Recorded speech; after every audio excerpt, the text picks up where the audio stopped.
Jika main-main dengan chat WhatsApp, telepon, email dari debt collector pinjol, siap-siap hal-hal berikut ini akan terjadi pada diri teman-teman semuanya.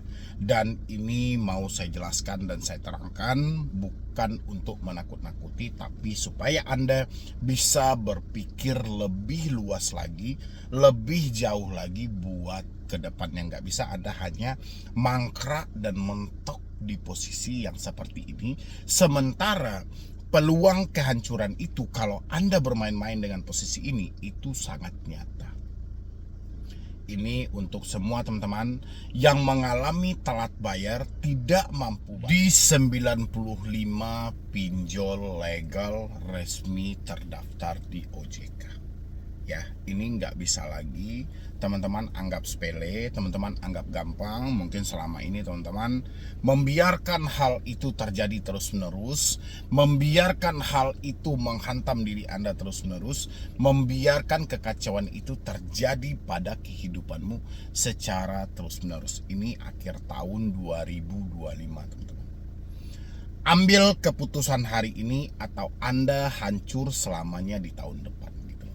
Keputusan ada di tangan teman-teman semuanya ya. Tapi sebelum saya lanjutkan untuk membahas ini, yang belum mensupport channel ini boleh disupport dulu, boleh didukung dulu. Mudah-mudahan channel ini bisa berkembang dan saya makin semangat.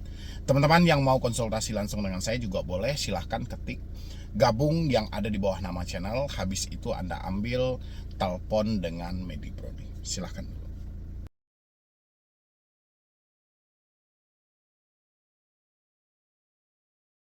Jika main-main dengan telepon, WhatsApp, email, teman-teman yang mengalami telat bayar di pinjol-pinjol legal atau pindar namanya sekarang, pinjaman daring, ataupun pay later deh gitu loh, terserah lah. Kredit tanpa anggunan yang tidak bertemunya antara si pemberi dan si penerima. Hati-hati jika bermain-main dengan telepon, WhatsApp, dan email setelah Anda telat bayar, setelah Anda tidak mampu bayar ya. Kebanyakan orang selalu membiarkan hal itu terjadi pada diri mereka. Anda membiarkan Anda dicaci maki, membiarkan Anda dihina-hina, membiarkan Anda dipermalukan, membiarkan Anda dibinatang-binatangin macam-macam. Ya, ini Anda yang membuka peluang untuk itu. Habis itu Anda biarkan telepon. Ya, yang setiap hari Anda dengar ocehan kebun binatang semuanya keluar. Tidak ada yang dapat solusi satupun. Habis itu email. Anda biarkan. Setiap kali kita membaca pasal isinya, bahwasannya Anda akan diproses ke jalur hukum. Anda biarkan hal ini terjadi secara terus-menerus. Siap-siap teman-teman semuanya. Anda tidak akan bangkit di tahun depan. Anda dimatikan mulai dari hari ini. Otak Anda dimatikan. Anda tidak bisa berpikir positif lagi buat ke depannya. Ya, terbukti teman-teman. Saya beberapa hari ini saya rutinkan live di salah satu media saya. Yang saya temukan adalah orang selalu bertanya dengan kapan DC datang ke rumah. Ini nggak bisa hilang teman-teman. Habis itu, apakah di daerah sini ada debt collector? Habis itu orang bertanya, saya galbay di sini gimana? Saya galbay ini aman atau tidak? Ya, ini yang terjadi teman-teman. Anda tahu gara-gara apa? Gara-gara telepon, WhatsApp, email yang Anda biarkan. Ya, jika Anda tidak mengambil tindakan hari ini, hancur selamanya teman-teman. Anda nggak akan pulih dari penyakit yang ada hari ini. Anda makin dihancurkan. Saya sudah sampaikan berulang kali.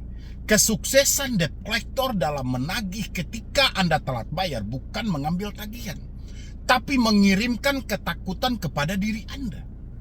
Karena kalau Anda tidak ketakutan, Anda akan lepas dari jeratan pinjaman online. Tapi kalau Anda ketakutan, seumur hidup Anda tidak akan lepas. Makanya ketakutan Anda kesuksesan mereka paling awal.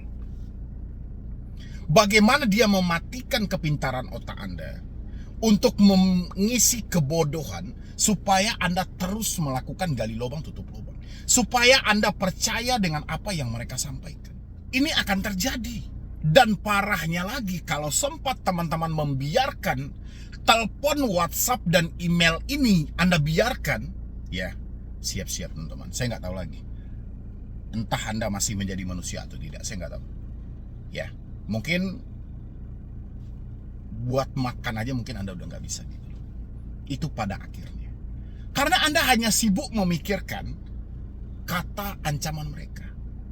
Anda hanya memperdengarkan dan menerima ocehan dan caci maki mereka. Anda hanya dibaluti rasa takut, tanpa peduli ke depannya seperti apa. Tanpa peduli Anda membawa diri Anda dari kegelapan ini sampai ke yang lebih cerah lagi buat ke depan. Anda lupa akan hal itu. Anda disibukkan gara-gara telepon tadi, gara-gara WhatsApp tadi, gara-gara email tadi gitu loh. Akhirnya logika Anda tertutup. Anda hanya bermain dengan perasaan ketakutan paling utama. Ini bahaya. DC datang ke rumah, saya diusir orang tua. DC datang ke rumah, saya diceraikan oleh suami. DC datang ke rumah, tetangga mengusir saya. Semuanya bercampur aduk dalam pemikiran hanya semata karena satu hal saja gitu loh. Komunikasi masih berjalan. Di dalam komunikasi ada 3 hal: telepon, WhatsApp, email. Inilah yang menjadi sumber masalah. Ya, ini jika Anda membiarkan itu selamanya. Harusnya teman-teman, harusnya gitu. Ya, kalau Anda sudah menyatakan tidak mampu bayar, tapi Anda tahu setiap hari Anda ditelepon hanya untuk mendengar hinaan. Setiap hari Anda di WhatsApp hanya untuk mendengar caci maki. Setiap hari Anda di email hanya untuk ditakut-takuti. Harusnya Anda mengambil keputusan yang paling tepat. Cabut nomor, hapus WA, hapus email, reset HP ke setelan pabrik, melangkah maju buat ke depan, kumpulkan uang. Ini jalur yang paling tepat. Pertanyaan saya, kenapa Anda begitu sulit untuk melakukan? Ya, masalahnya ada di sana. Apalagi yang mau kita putar. Kita putarnya kemana gitu loh. Kita arahkannya kemana. Nggak perlu sebenarnya backup data. Nggak perlu sebenarnya konsultan. Ya, yang diperlukan otak Anda bisa diajak kompromi nggak sih? Anda bisa menemukan nggak sih sumber penyakitnya di mana? Sumber masalahnya di mana? Bagaimana mungkin Anda mau mengobati? Anda mau berobat? Penyakit Anda tidak tahu. Ya, giliran ditanya yang sakit apanya, nggak mungkin semuanya sakit. Ya, otomatis ada hal-hal tertentu yang sakit, tangan yang sakit, kepala yang sakit, kaki yang sakit. Ada objek yang mau dituju. Ya, ini Anda sakit, tapi Anda nggak tahu apanya yang sakit. Anda hanya menikmati, oh saya sedang sakit. Ya seperti itu aja, mana mungkin. Sudah saya sampaikan teman-teman semuanya. Sudah saya analisa.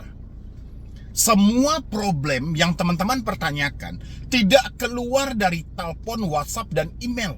Dan Anda semua membiarkan hal itu terjadi.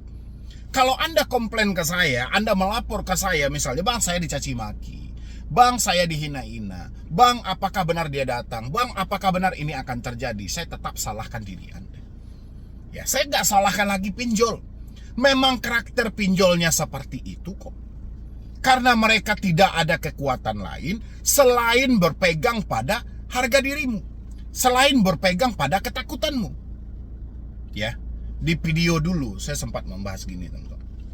Kenapa debt collector begitu benci, begitu marah, ya, begitu kesal ketika Anda memutus komunikasi dengan mereka?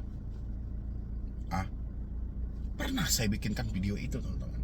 Karena kekuatan mereka ada di telepon, WhatsApp, dan email. Ya, bukan soal debt collector lapangan, bukan soal pihak ketiga. Kekuatan mereka yang paling utama ada di telepon, WhatsApp, dan email. Kalau kekuatan mereka Anda hilangkan, mereka lemah teman-teman semuanya. Ya, adapun debt collector lapangan hanya dikasih surat tugas, bukan surat kuasa. Oke, mereka nggak bisa mengambil keputusan di lapangan. Mereka bekerja sesuai dengan surat tugasnya. Ya, tugasnya seperti apa? Menjemput tagihan, mempertanyakan ada apa sih debetur, sebatas itu.